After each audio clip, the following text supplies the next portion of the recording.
access it from the bottom. That's nice. That comes out so you can wash that part. That's handy. And have a little beverage because that just fits the vibe.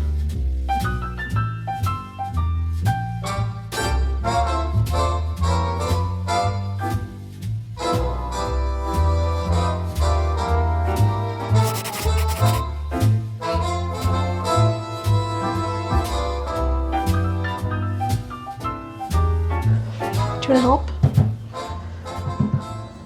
Do you want to help me?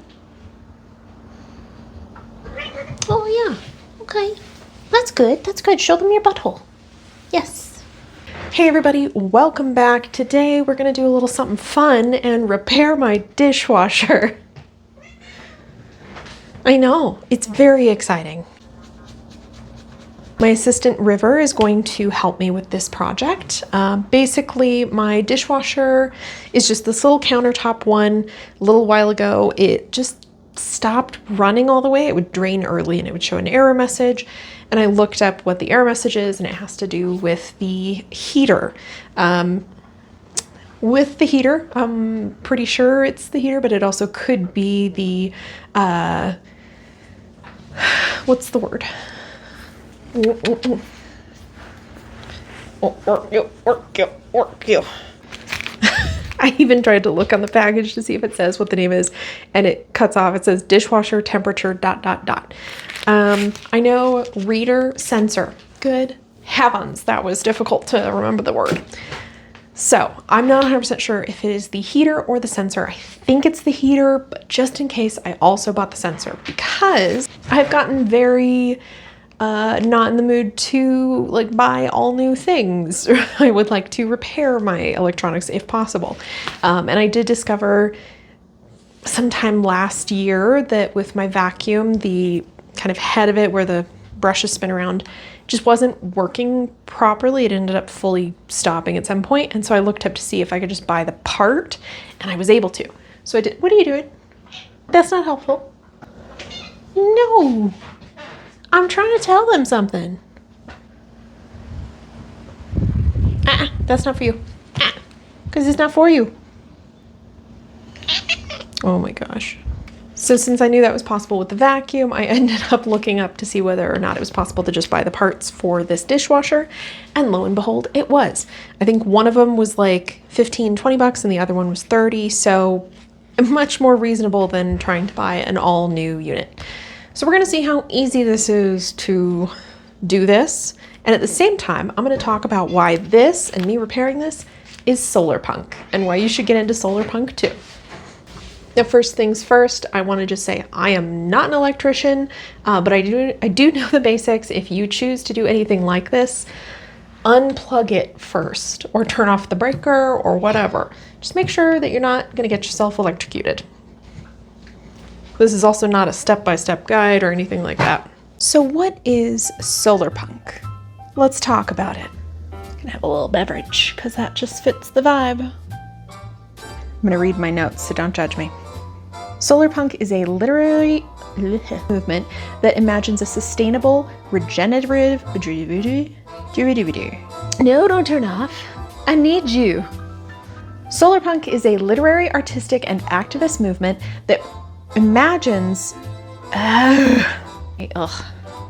Solarpunk is a literary, artistic, and activist movement that imagines a sustainable, regenerative future where humanity lives in harmony with nature powered by renewable energy. It blends high-tech solutions like solar and wind with eco-conscious artistic design, generally Art Nouveau, gardening kind of vibes, hence the look, to oppose climate change, consumerism, and industrial decay, offering a bright, optimistic alternative to cyberpunk. What are you doing? You can't get up there, you're not that small.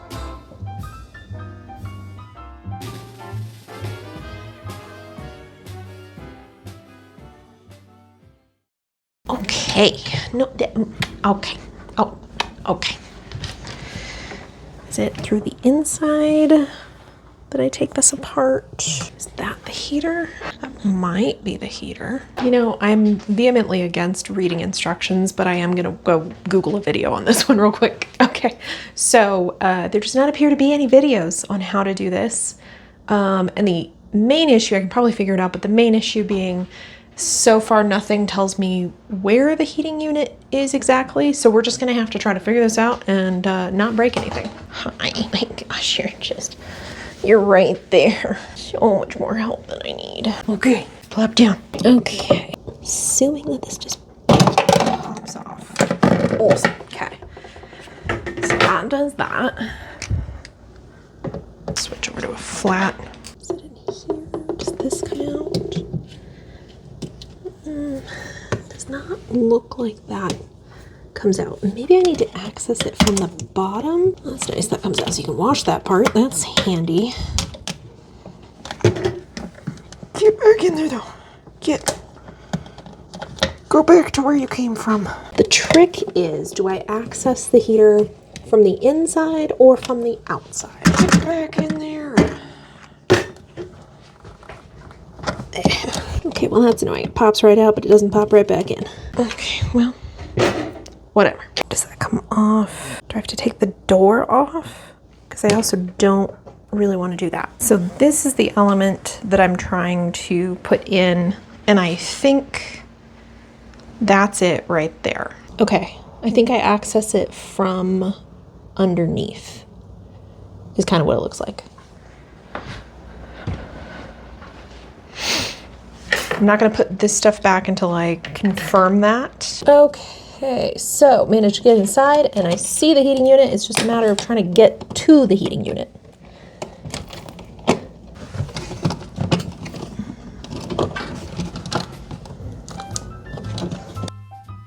So ultimately, Solarpunk has been around for a while. It's just more recently that it has been named, and even more recently that it's been gaining a lot of traction on social media and just generally in pop culture. There are already a lot of people that are living the Solarpunk way, whether or not they choose to identify by that terminology. I myself have been in love with the aesthetic of Solarpunk, which tends to have, like I said, a lot of Art Nouveau looks and a lot of greenery, and especially focusing on green buildings, you know, so having plants that help cool and keep things hydrated in an area growing on a building because it's a good use of space in an urban area. I think that stuff's so cool. So if you like some of the Solarpunk vibes, something you may be asking yourself is, how can I live Solarpunk? I ask myself that a little bit too.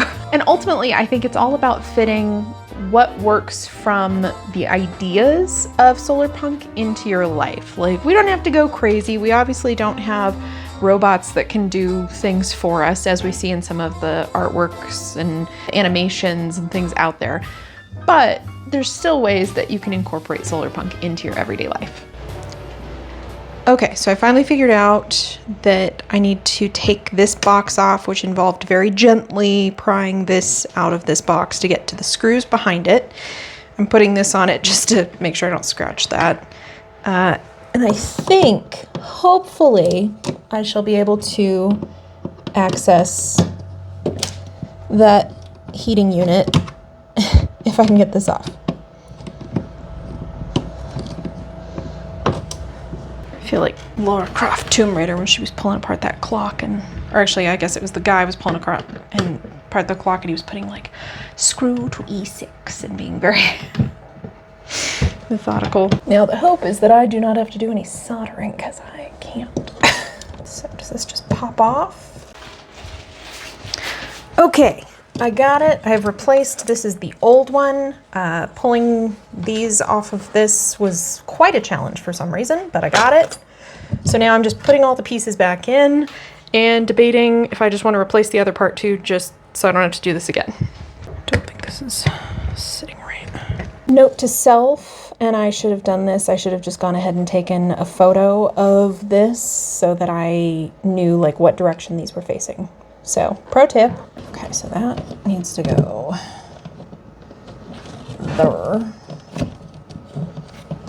And that there. One of those things being solar panels and solar gear. So if you have the ability to get solar panels and a solar battery, it's a great way to start building up power, especially then we're not as dependent on the power grid. And there's a lot of different reasons, pros and cons. You can go from pretty mild to full-on survivalist as to why it can be a good idea to have solar panels and batteries in your life. I'm just gonna name a few everyday reasons that this is kind of a good idea.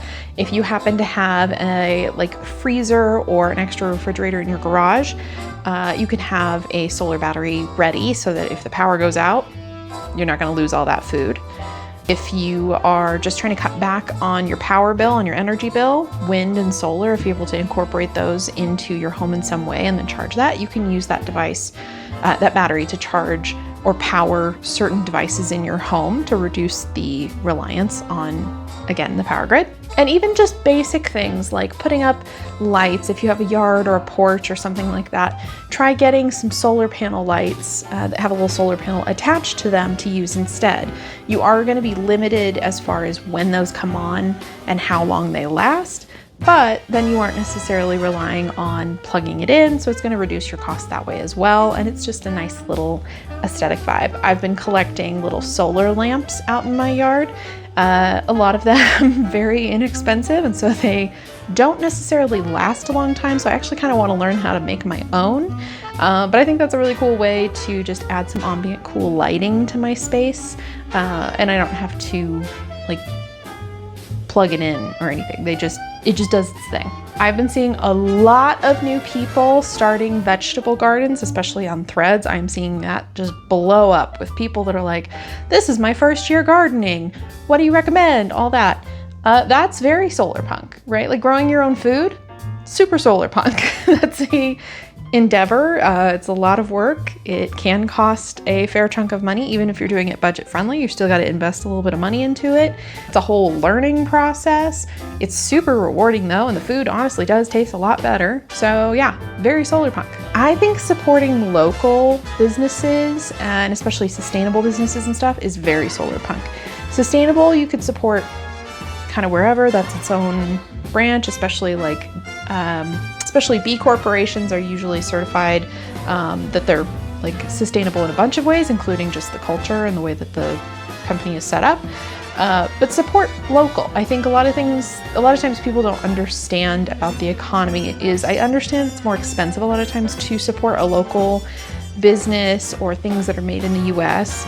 But when you are spending money on things that are outside of the US, coming from outside of the US, whether it's a product or even a service, you're sending the money from our economy out and it's not necessarily going to come back. We don't know. So when possible, support local. Try to keep that money in your own economy, and especially if you can keep it in your own community, cool. Wind power is a cool new thing that I am starting to learn about. Obviously I know what wind power is, but I'm starting to learn about it on a smaller scale and seeing how I can maybe implement it in my own home.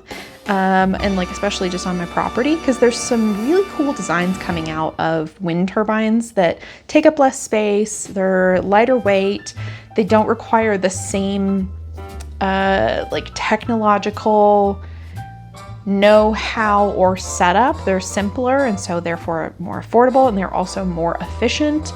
So I don't know a whole lot yet, but I am exploring it and I think it's super cool. Composting. Solarpunk as fuck. It's hard to do sometimes.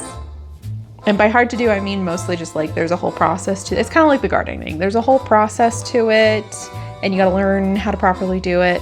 But it's cool. It's great. It's very helpful, especially if you do garden, because then you can just put the compost on there and that's going to help cut your costs. When it comes to the gardening, because you're not having to buy compost, it's just a cool thing to do. I would say even if you can find a program, if you don't garden or you don't even live in a home that has a yard or anything, you could try to find a program that does composting, or if you happen to have a friend or a neighbor who does gardening, they may be up for taking compost scraps too, because it's going to help them build their compost pile much faster. Just double check and make sure that you are following what can and cannot be composted. For example, no animal products or oils. Don't put any of that in the compost. This one used to be really big, probably in the 2000s and 2010s. What is it? Reuse, reduce, no, reuse, recycle, repurpose. That was what it was. It was those 3 R's. We got 3 R's we're gonna talk about today. We gotta learn to reduce, reuse, recycle. Reduce, reuse, recycle. Still Solarpunk, right? Like still reuse things when you can, recycle them when you can, and if you can repurpose them, cool, even better, you know? If you have like some piece of clothing that is maybe starting to wear down, can you turn it into something else? That's awesome. Is there some sort of container, like I get my coffee cups, my iced lattes in the plastic container cups, and I have used some of those for starting seeds for my garden. So I repurposed it in a really simple, basic way. You don't necessarily have to have crazy mad skills to like repurpose something. It's just, what else can I use this for before I throw it away? Speaking of which, sewing and repairing clothes. Learning how to sew is such an underrated skill. Because if you snag things or pop a button off, like you don't have to necessarily know how to fully create something from scratch, although I will say that is a cool skill to know, and it feels kind of awesome to be like, yeah, I'm wearing a thing that I made. But just at least start learning the basics, because then your clothes will last longer, especially since clothes nowadays don't seem to last very long. You know, just a little something. Watch a YouTube video. Repairing machines is something that I've been kind of getting into, obviously, with this video. Trading and bartering is super Solarpunk. I know that, like, obviously money and being able to afford bills and food and all that stuff, that is a priority. Bartering and trading is super cool, though, if you're able to do that. Like, I have neighbors who are, they're actually buying plants from me. I do need to find one neighbor though who makes sourdough bagels and see if maybe they'll trade plants for sourdough bagels, because they did mention something about a garden. So we'll see. But there's stuff like that where it's like, especially with the plants for me, I'm already starting plants and seeds for my own garden. So I just started extra and then offered to sell them or trade them, you know, however, to people in my neighborhood. And a few people took me up on it, not a whole lot, but why not, you know? Like if you have something like that, especially if you're already doing it and it's not that much more work to do just a larger amount, see if anybody wants to trade anything, and maybe it's gonna help make your life a little bit better, or at least it's kind of a fun, something new to do. Okay, this is in the process. I found the sensor. It's down here, so I'll get to that in a second. I'm gonna put this box back.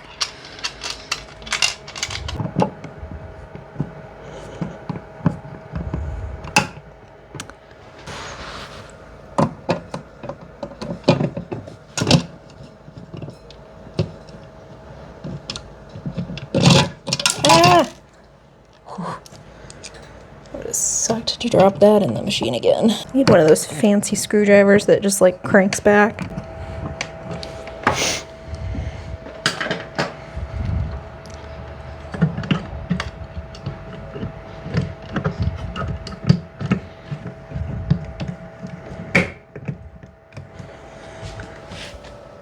Okay, all right. Okay, that part is done.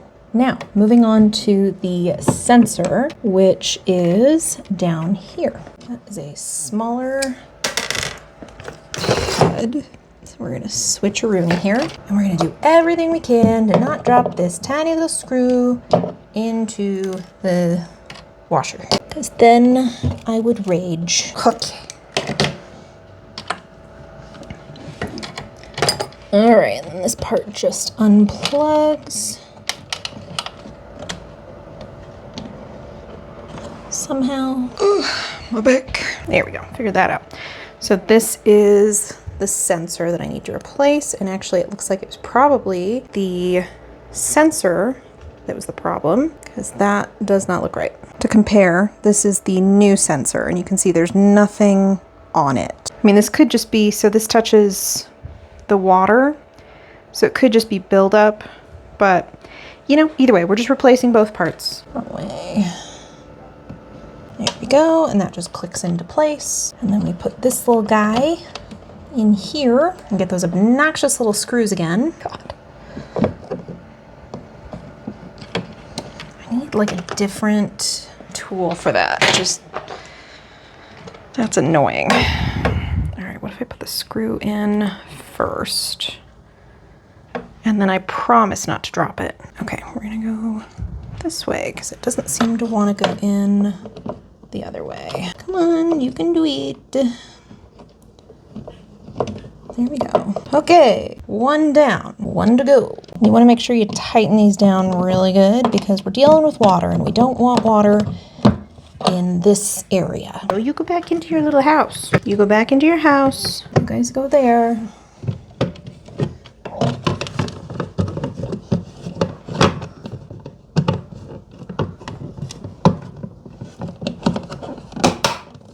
Go.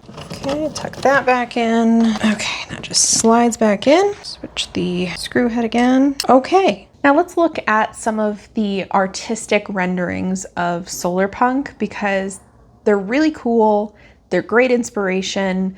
Of course, not everything is super achievable. Some of it's just physically not possible as far as we know or can do right now. But there's really cool designs to just keep an eye on and see what's out there.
Now, if you already know of some Solarpunk stuff, please put it in the comments. Let me know, like Solarpunk art, Solarpunk, films. I haven't seen a whole lot of Solarpunk fashion yet, which I was trying to create my own version of that. A lot of it has been very farmer chic, which is a whole vibe. But like, what does a Solarpunk look like when they are going out for an evening is kind of, another avenue to explore. So if you know of any fashion that's Solarpunk or whatever, put it in the comments. Like, I want to know what else is out there. I know this is still relatively new, but stuff exists. So tell me about it. All right, so let's go be Solarpunk.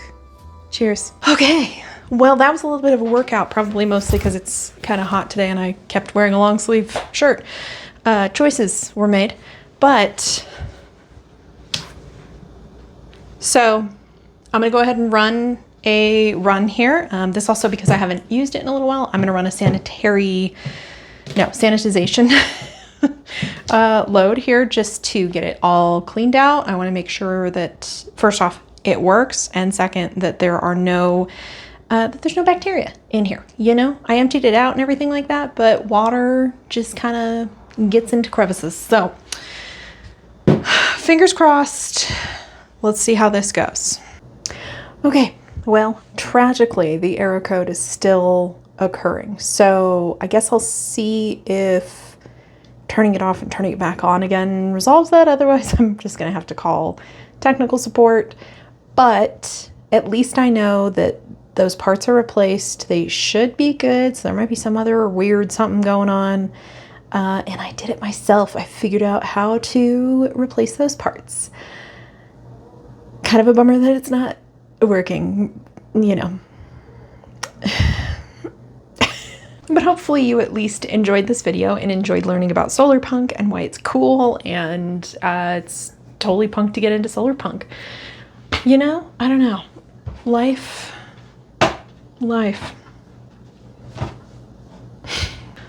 All right.